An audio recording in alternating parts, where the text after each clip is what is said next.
ناظرین گرامی، یہ بات تو آپ سب لوگ جانتے ہی ہوں گے کہ اسلام سے قبل عرب میں بت پرستی عام تھی۔ انہوں نے اپنے 3 دیویوں کے بت بھی بنا رکھے تھے جن کا نام لات، منات اور عزا تھے۔ اس ویڈیو میں ہم عزا نامی دیوی کا ذکر کریں گے کہ کس طرح حضور اکرم صلی اللہ علیہ وآلہ وسلم نے حضرت خالد بن ولید رضی اللہ تعالی عنہ کو اس دیوی کا خاتمہ کرنے کے لیے بھیجا تھا۔ عرب کے لوگ تمام تر وحشیانہ خون ریزی کے باوجود بہت ہی سیرت منطقی انداز فطرت رکھتے تھے۔ لات، منات اور عزا کے یہ تینوں بت خانہ کعبہ میں رکھے گئے تھے۔ آپ کو بتاتے چلیں، یہ تینوں بت خانہ کعبہ میں اور بتوں کے ساتھ رکھے گئے تھے۔ ایک بات آپ کو یہ بھی بتاتے چلیں جس کا ذکر تاریخ میں بہت کم ہی کیا گیا ہے کہ یہ تینوں بتوں کو آپ علامتی یا ڈمی بت بھی کہہ سکتے ہیں، جبکہ اصل بت جن کے مندر بنے ہوئے تھے ان مندروں میں ان بتوں کی پوجا کی جاتی تھی، وہ عرب کے مختلف علاقوں میں موجود تھے۔ ان بتوں پر لوگ منتیں دیتے، چڑھاوے چڑھاتے اور جانوروں کی قربانی بھی کیا کرتے تھے۔ حیرت انگیز بات یہ ہے کہ ان بتوں کے ماننے والوں میں اضافہ ہوتا چلا جا رہا تھا۔ ان بتوں میں ایسا کیا تھا کہ ان کو پوجنے والوں کی تعداد روز بروز بڑھتی جا رہی تھی؟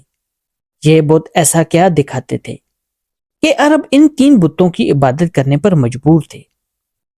آپ کو بتاتے چلیں کہ لات، منات اور عزا کے بارے میں یہ مشہور تھا کہ یہ اللہ کی بیٹیاں ہیں، نعوذ باللہ، اس لیے ان کی عبادت کی جاتی تھی۔ تینوں بت پورے عرب میں مشہور تھے۔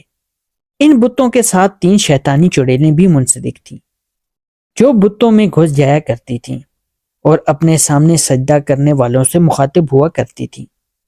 کیونکہ یہ شیاطین جنات تھیں، اس لیے جب وہ لوگوں کے سامنے ان کے ناموں سے پکارتیں اور ان کے مسائل پر بات کرتیں تو جب سامنے والے اپنے مسائل سنتے جن سے صرف وہ خود ہی آگاہ ہوتے تھے تو سوچنے لگتے کہ یہ واقعی نعوذ باللہ خدا کی بیٹیاں ہیں۔ اس طرح گمراہی کا یہ کھیل کافی عرصہ تک جاری و ساری رہا۔ لات، منات اور عزا تینوں کو مانا جاتا تھا، لیکن ان میں سے جس کو بلند مقام حاصل تھا وہ عزا کا بت تھا۔ عزا لفظ عزت سے نکلا ہے جس کے معنی ہیں بہت عزت والا۔ عزا کا بت وادی نخلا کے مندر میں تھا جہاں جنات کی ایک جماعت نے حضور پاک صلی اللہ علیہ وآلہ وسلم سے ملاقات کی تھی اور حضور پاک صلی اللہ علیہ وآلہ وسلم نے ان کو اسلام کی دعوت دے کر مسلمان کر دیا تھا۔ وادی نخلا میں عزا کے لیے ایک عالیشان مندر بنایا گیا تھا اور ایک پجاری جس کا نام دوبیہ ازفینی بھی تھا اس بت کی دیکھ بھال کیا کرتا تھا۔ اس مندر کے تھوڑے فاصلے پر 3 چھاؤ کے درخت بھی تھے۔ اردو میں اس درخت کو چھاؤ، ہندی میں تمرت اور عربی میں اصل کہا جاتا ہے۔ یہ صحرائی پودا ہے جس کے پتے انتہائی کڑوے ہوتے ہیں۔ انہی درختوں پر عزا کا بسیرا تھا، لیکن ان کی پوجا کرنے والوں کو یہ معلوم نہیں تھا کہ یہ جس کی پوجا کرتے ہیں وہ شیطانی طاقت ہے۔ جب مکہ فتح کر لیا گیا تو ان بتوں کی شامت آ گئی۔ خانہ کعبہ میں رکھے تمام بت توڑے جانے لگے اور سچے رب کا نور چمکنے لگا۔ آس پاس کے علاقوں کے مندر بھی توڑے جانے لگے۔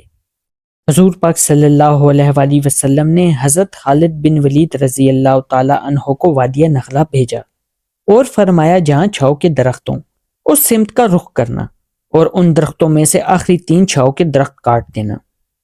حضرت خالد بن ولید رضی اللہ تعالی عنہ روانہ ہوئے۔ جب وادی نخلا پہنچ گئے تو دیکھا کہ مندر کے بالکل سامنے 3 چھاؤ کے درخت تھے۔ جب حضرت خالد بن ولید رضی اللہ تعالی عنہ نے تینوں درخت کاٹ دیے تو عزا نامی چڑیل حضرت خالد بن ولید رضی اللہ تعالی عنہ کے سامنے نمودار ہو گئی۔ وہ ننگی اور بوڑھیا کے روپ میں تھی اور حضرت خالد بن ولید رضی اللہ تعالی عنہ کو گھورنے لگی۔ پھر اچانک مندر کا پجاری بلند آواز سے پکار کر بولا، عزا خالد کو قتل کر دے۔ اگر تو نے آج خالد کو قتل نہ کیا تو آج تو ذلیل و رسوا ہو جائے گی۔ لہٰذا عزا حضرت خالد بن ولید رضی اللہ تعالی عنہ کی جانب بڑھی۔ حضرت خالد بن ولید رضی اللہ تعالی عنہ نے تلوار نکال کر اللہ کا نام لیا اور عزا کا سر تن سے جدا کر دیا۔ عزا کا جسم زمین پر گرتے ہی جلنے لگا۔ اور تھوڑی دیر بعد ہی آپ رضی اللہ تعالیٰ عنہ کے سامنے کوئلے کا ڈھیر پڑا ہوا تھا۔ آپ رضی اللہ تعالیٰ عنہ نے اسے قتل کرنے کے بعد مندر میں جا کر اس بت کے بھی ٹکڑے ٹکڑے کر دیے اور اس کے بعد پجاری کو بھی قتل کر کے روانہ ہوئے۔ واپس آ کر حضرت خالد بن ولید رضی اللہ تعالیٰ عنہ نے سارا واقعہ حضور پاک صلی اللہ علیہ وآلہ وسلم کے گوش گزار کیا، جس پر آپ صلی اللہ علیہ وآلہ وسلم نے فرمایا یہ عزا تھی اور اب یہ ہمیشہ کے لیے ختم ہو گئی ہے اور اب اس کی عبادت نہیں کی جائے گی۔ صدیوں پوجے جانے والی شیطانی طاقت کا خاتمہ حضرت خالد بن ولید رضی اللہ تعالیٰ عنہ کے ہاتھوں ہوا۔ حضرت خالد بن ولید رضی اللہ تعالیٰ عنہ کو حضور پاک صلی اللہ علیہ وآلہ وسلم نے سیف اللہ کا لقب دیا تھا، یعنی اللہ کی تلوار۔ پیارے دوستو، یہ تھی ہماری آج کی ویڈیو۔ آپ کو یہ ویڈیو کیسی لگی کمنٹ کر کے ہمارے ساتھ ضرور شیئر کیجیے گا۔ انشاءاللہ آپ سے ملتے ہیں اگلی ویڈیو میں، تب تک کے لیے اپنا بہت سارا خیال رکھیے گا۔ اللہ حافظ۔